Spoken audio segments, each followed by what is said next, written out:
মানুষের অন্তরে কিছু দুঃখ এমন হয় যেগুলোকে কোনো জবান বলতে পারে না, কোনো শব্দ তাদের গভীরতা বুঝতে পারে না, আর কোনো মানুষই সেটাকে পুরোপুরিভাবে বলতে পারে না।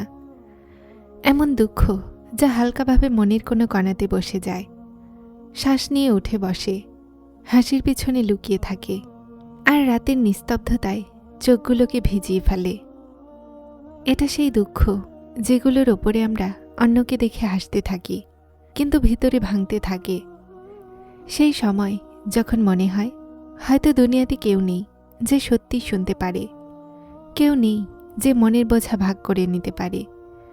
মানুষ ক্লান্ত হয়ে যায় মানুষের কথায়, তাদের শক্তি সবকিছু এক মুহূর্তে বোঝা হয়ে যায়। একটা সময় আসে যখন মানুষ নিজেকে আজব একটা কৈফিয়তে পায়, যেমন পুরো মন ভারী হয়ে গেছে, যেমন ভিতরে কিছু চেপে আছে, যেমন কোনো জখম বারবার বলছে কিন্তু কেউ শুনছে না। এমন সময় মানুষ না কারোর সাথে কথা বলতে চায়, আর না কোনো পরিবারের মানুষের সাথে, শুধুমাত্র নীরব হয়ে যায়। আর এই নীরবতা আস্তে আস্তে কাঁদতে কাঁদতে নিস্তব্ধতা হয়ে যায়, যেটার আওয়াজ শুধুমাত্র আল্লাহ শোনেন। কিন্তু অশ্রু এমন হয় যা মানুষ কারো সামনে ফেলে না।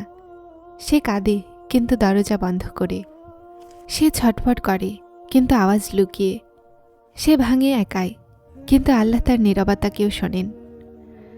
মানুষের মন থেকে বের হওয়া প্রতিটা ব্যর্থতা, প্রতিটা হৃদস্পন্দন, প্রতিটা শ্বাসের ক্লান্তি সবকিছু তার রবের সামনে প্রকাশ হয়ে যায়। মানুষ কিছুই লুকাতে পারে না, যদিও সে লুকাতে চায়। আর এটাই সেই মুহূর্ত হয় যখন মানুষ আস্তে আস্তে কাঁদতে শুরু করে। প্রথমে এক ফোঁটা অশ্রু, তারপর মন ভাঙতে লাগে, আর জবান নিয়ন্ত্রণহীন আল্লাহকে ডাকতে থাকে। কোনো এমন দোয়া নেই, কোনো এমন মনে করা কল্পনা নেই, শুধু সেই শব্দ যা মন থেকে বের হয়, যা দুঃখের সাথে গড়িয়ে পড়ে, যা সততায় ভরা থাকে। আর আল্লাহর সামনে বলা সততা কখনো বৃথা যায় না। এই কান্না, এই আল্লাহর সামনে ভেঙে যাওয়া, এই দুনিয়ার সামনে শক্ত থাকার চেষ্টা ছেড়ে দেয়া, এটাই সেই মুহূর্ত হয় যেখানে মানুষ প্রথম শান্তি পায়। অনেক মানুষেরা বলে যে অশ্রু দুর্বল হয়, কিন্তু না, আল্লাহর সামনে গড়িয়ে পড়া অশ্রু শক্তি হয়। সেটা মনকে ধুয়ে দেয়, জখমকে নরম করে দেয়, আর রুহকে সাফ করে দেয়। আর আজব কথা হলো এটাই যে মানুষ কাঁদতে থাকে, কিন্তু সাথে সাথে তার নিজেকে হালকা অনুভব হতে লাগে, যেমন কোনো বোঝা সরে যাচ্ছে, যেমন কোনো দুয়ার খুলছে, যেমন কেউ জখম ভরে দিচ্ছে। এই মুহূর্তেই মন বলে, আমার আল্লাহ শুনে নিয়েছেন, আমি একা নই। কখনো কি এমন হয়েছে যে আপনি কেঁদেছেন, আপনার মনে হয়েছে যে মন শান্ত হয়ে গেছে? আপনার কি কখনো মনে হয়েছে যে আপনি দোয়াতে সেই কথা বলে দিয়েছেন যা কোনো মানুষই কখনো শুনতে পারেনি? কোনো এমন রাত এসেছে যখন আপনি আল্লাহর সামনে সিজদা করেছেন, আর মন নিজে বলেছে? এটাই সেই জায়গা যেখানে সমস্ত দুঃখ শেষ হয়ে যায়। যদি আপনি কখনো এমন অশ্রু ফেলেন, তো জেনে নিন যে আপনি একা ছিলেন না। এমন অশ্রু অনেক মানুষেরাই ফেলেছে, আর প্রতিটা অশ্রু আল্লাহ দেখেছেন। প্রতিটা দাবিয়ে রাখা দোয়া আল্লাহ শুনেছেন, প্রতিটা ভাঙা হৃদয়কে আল্লাহ অনুভব করেছেন। আজ আমি চাই আপনি কমেন্টে এটা অবশ্যই লিখেন যা আপনি বলতে চান না, সেটা নয় যা রহস্য, শুধুমাত্র এতটুক বলে দিন কখন আপনি শেষবার আল্লাহর সামনে কেঁদে আপনার মনের বোঝা হালকা করেছিলেন, আর এই কান্নার পরে আপনি কেমন শান্তি পেয়েছিলেন। আপনার একটা ছোট বাক্য অন্য কোনো ভাঙা হৃদয়কে আশা দিতে পারে। আপনার একটা অভিজ্ঞতাও অন্য কোনো মানুষের জন্য রোশনি হয়ে যেতে পারে। আপনার বলা একটা কথা হয়তো কারো জন্য দোয়ার স্রোত হতে পারে। আর মনে রাখুন, মানুষের সামনে কাঁদলে লজ্জা লাগতে পারে, কিন্তু আল্লাহর সামনে কান্না সম্মান, কুদরত আর শিফা হতে পারে। কিছু দুঃখ আল্লাহর সামনে না রাখলে শেষ হয় না, আর কিছু দোয়াগুলো অশ্রু ছাড়া পূরণ হয় না। আপনি যেটাই লিখবেন মানুষের মনকে ছুঁয়ে যাবে। দুঃখ যখন আল্লাহর সামনে রাখা হয় তো কখনো সাধারণ থাকে না। রাতের অন্ধকার, সে পরীক্ষায় ছিল, সবাই ঘুমিয়েছিল, কিন্তু তার মনে আজব একটা অস্থিরতা ছিল। সে বারবার বিছানাতে পাশ পরিবর্তন করছিল, কিন্তু ঘুমের একটাও ছিটাফোঁটা তার নিকটে আসলো না। মন ভারী ছিল, চোখের ভেতরে পানি ভরেছিল, আর বুকের মধ্যে যেন কোনো বোঝা ভরে আছে। সে নীরবে উঠল, অজু করল, আর জায়নামাজে দাঁড়ালো। কোনো আলো নেই, শুধু মনের অন্ধকার আর আল্লাহর সামনে খুলে যাওয়া একটা রাস্তা। কিন্তু সে দাঁড়িয়ে থাকতে পারল না। সে ওই বোঝাকে সহ্য করতে পারল না।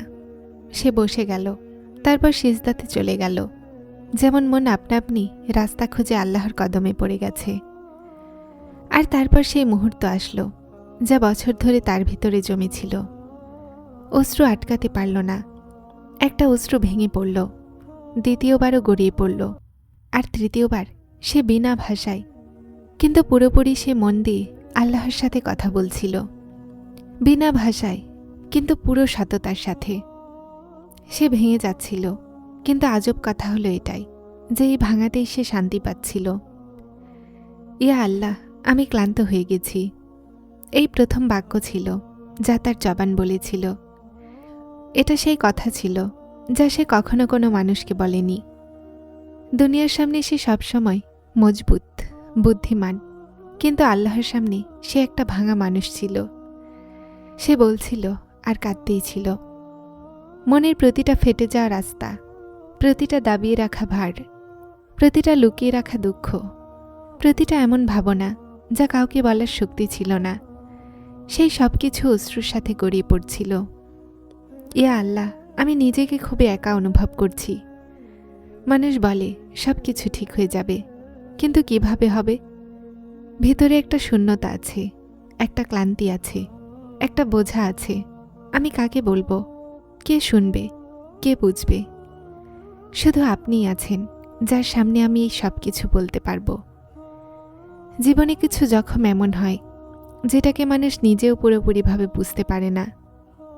মনের জখম যেটাকে মানুষ লুকিয়ে নেয়, কোনো ক্ষতির দুঃখ, কোনো সম্পর্কের ভেঙে যাওয়ার দুঃখ, কোনো স্বপ্নের ভেঙে যাওয়া, অথবা কোনো দুঃখের বোঝা। এই সব কিছু মনে এমন একটা গভীর নিশানি ছেড়ে দেয় যে সময়ও সেটাকে ভুলতে পারে না। সেই জখম যেটার ব্যাপারে সে কাউকে বলতে পারেনি, সেই দোয়াগুলো যেটাকে সে প্রতিদিন ভাবত কিন্তু কখনো জবানে আনতে পারেনি। এই সব কিছু আজ একটা সিজদাতে গড়িয়ে পড়ছিল। যখন মানুষ সত্যিই প্রথমবার কেঁদে আল্লাহকে ডাকে, সিজদা লম্বা হয়ে গেল। অশ্রু থামার নাম নিচ্ছিল না, কিন্তু প্রতিটা অশ্রুর সাথে সে অনুভব করছিল যে মনের বোঝা একটু হলেও হালকা হচ্ছে। তারপর হঠাৎ তার মনে একটা খেয়াল আসলো, যদি আল্লাহ আমার কষ্টকে জানেন, তো তারপর আমি কেন কাঁদছি? যদি আল্লাহ আমার দোয়াগুলোকে শোনেন, তো আমি কেন ভয় পাচ্ছি? যদি আল্লাহ আমার মনের প্রতিটা রহস্য সম্পর্কে অবগত, তো তারপর আমি কেন একা অনুভব করছি? এই ভাবনা তাকে কাঁদাচ্ছে। সে জেনে গিয়েছিল যে দুঃখ আল্লাহর সামনে বান্দা রেখে দেয়, সেই দুঃখ মানুষকে কখনোই ভাঙে না।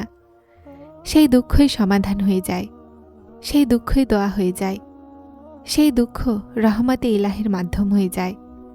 আর এটা সত্য, কোনো মানুষই, কোনো ভাষায়, কোনো হাতই সেই শান্তি দিতে পারে না যা আল্লাহর সামনে গড়িয়ে পড়া অশ্রু দেয়। যারা চ্যানেলটিতে নতুন এসেছেন তারা হেদায়েত চ্যানেলটিকে সাবস্ক্রাইব করে আমার সাথে থাকুন এবং অবশ্যই ভিডিওগুলোকে লাইক শেয়ার করবেন। আসসালামু আলাইকুম।